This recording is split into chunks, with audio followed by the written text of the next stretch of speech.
Hello student, आज हम बात करेंगे कंपोजिशन। तो कंपोजिशन किसका? एमनियोटिक फ्लूइड का। इससे पहले वाले वीडियो में हमने देखा था एमनियोटिक फ्लूइड एंड उसका फॉर्मेशन एंड उसका कंपोजिशन नहीं सॉरी उसका वॉल्यूम एंड उसके जो अबनॉर्मलिटी होती है उसके कलर के बेसिस पे। ये सारे हमने डिस्कस कर लिए थे। आज हम पढ़ रहे हैं कंपोजिशन ऑफ एमनियोटिक फ्लूइड। तो ये फ्लूइड है, ये अपन को खुद को पता चल रहा है कि ये फ्लूइड है। तो इसमें क्या होगा? वाटर। तो वाटर होता है इसमें 99%। जो 1% है उस वो हम बोल सकते हैं कि इसमें इलेक्ट्रोलाइट्स, इसमें ग्लूकोज, इसके अंदर प्रोटीन, कैल्शियम, यूरिक एसिड, ये सारे इसमें 1% होते हैं। ठीक है, ये इसका कंपोजिशन है सिंपल सा। इसके बाद में हम पढ़ते हैं फंक्शन। फंक्शन क्या है? फंक्शन बहुत इम्पोर्टेंट है पहली बात तो, क्योंकि इसके बिना बहुत सारी अबनॉर्मलिटी हो सकती है, बहुत सारी कॉम्प्लिकेशन हो सकते हैं प्रेगनेंसी में। तो हम बात करते हैं फंक्शंस की। तो maintain intrauterine temperature for foetus. जो फीटस है ये क्या है? यूट्रस में है। ये इसके अंदर मानो आप ये क्या है? एमनियोटिक फ्लूइड है। ये बेबी है, तो ये बेबी के अंदर रहता है। तो इसका ये टेम्परेचर क्या रखता है? बेबी को अंदर रखने के लिए जो इंट्रा यूटेराइन जो इस बेबी को चाहिए वो टेम्परेचर ये मेंटेन एमनियोटिक फ्लूइड रखता है। समझ में आया होगा। फिर हम बात करें प्रिवेंट ट्रोमा और jerk injury, hence provide protection. एक टाइप से ये प्रोटेक्शन प्रोवाइड करता है, क्योंकि ये एक मतलब ये है यूट्रस, इसमें एमनियोटिक फ्लूइड है और इसमें क्या है? बेबी फिटस है। ये इसमें कोई भी ट्रोमा या जर्क इंजरी होगी तो क्या होगा कि पहले ये फ्लूइड पे लगेगी और फ्लूइड के लगने के कारण इस पे डायरेक्ट कांटेक्ट में नहीं आएगा फिटस। तो एक टाइप से प्रोटेक्शन करता है। शायद समझ में आया होगा आपको। फिर है क्लीनिंग। क्लीनिंग कैसे करता है? जैसे ही डिलीवरी मतलब लेबर पेन स्टार्ट होते हैं तो ये मतलब जो एमनियोटिक फ्लूइड है ये लीकेज होता है। और लीकेज कहाँ से होगा? वेजाइनल केनाल से होगा। और जो वेजाइनल केनाल है उससे ये होता हुआ पास आउट होगा। तो इसके ये उसको क्या करेगा? साफ करता हुआ आएगा, क्लीनिंग करता आएगा उसकी, जिससे क्या है? इन्फेक्शन कम हो।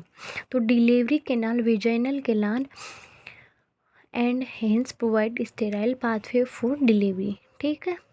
उसके बाद में हम बात करते हैं कि ये सर्विक्स को डायलेट करता है। कैसे करता है?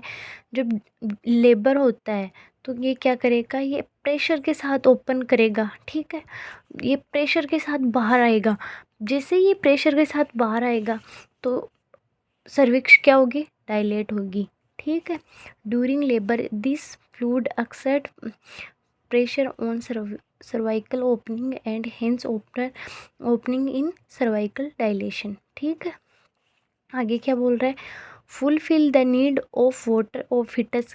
फिटस की नीड पूरी करता है, ये अपन को भी पता है। इन वेरी स्केर अमाउंट, ये थोड़ा बहुत ये प्रोटेक्शन नहीं, न्यूट्रिशन नहीं देता है। न्यूट्रिशन हमेशा ये जो होता है फिटस होता है उसको हमेशा कौन प्रोवाइड करता है? प्लेसेंटा प्रोवाइड करता है।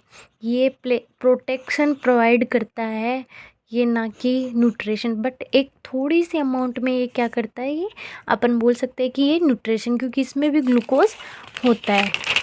आगे हम पढ़ रहे हैं कि एमनियोटिक फ्लूइड है उसको हम कैसे पता लगा सकते हैं कि कितना होता है, क्या होता है। तो उसके लिए अपन दो दो इंडेक्स क्या करते हैं?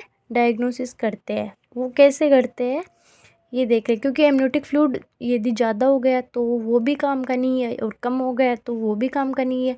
तो फर्स्ट हम चेक करते हैं एमनियोटिक फ्लूइड इंडेक्स से, यूएसजी के द्वारा। ठीक है। तो इसमें क्या करते हैं? जो यूट्रस होता है उसको 4 बराबर वर्टिकल पार्ट में डिवाइड कर लेते हैं। ठीक है। एंड इसके अंदर बाद में जो लार्जेस्ट वर्टिकल पार्ट आता है ना उसको हम क्या करते हैं? मेज़र करते हैं एंड उससे हम पता लगाते हैं कि कितना एएफआई है। एएफआई नॉर्मल एएफआई होता है 5 से 25 सेंटीमीटर। ये है नॉर्मल, यानी इतना जो, यदि इतना है AFI एमनियोटिक फ्लूइड इंडेक्स, तो एमनियोटिक फ्लूइड क्या होगा, नॉर्मल होगा, अपन बात कर सकते हैं, ठीक है।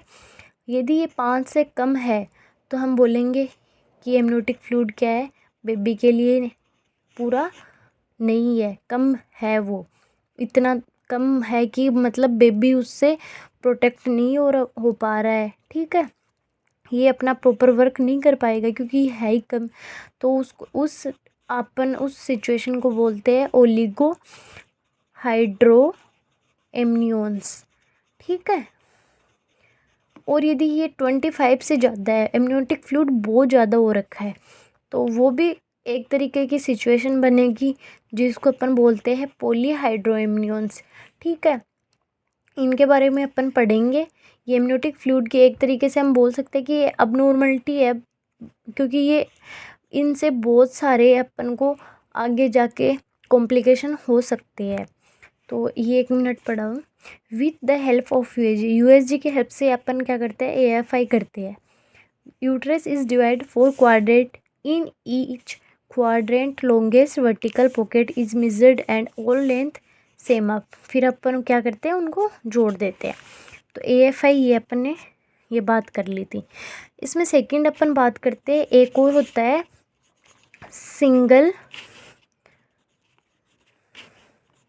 सिंगल डिपेस्ड पॉकेट, ठीक है। इसमें अपन क्या देखते हैं कि एक सबसे छोटा जो पॉकेट होता है उसको देखते हैं। यदि एक पॉकेट की इसकी नॉर्मल वैल्यू होती है 2 से 8 सेंटीमीटर, ठीक है।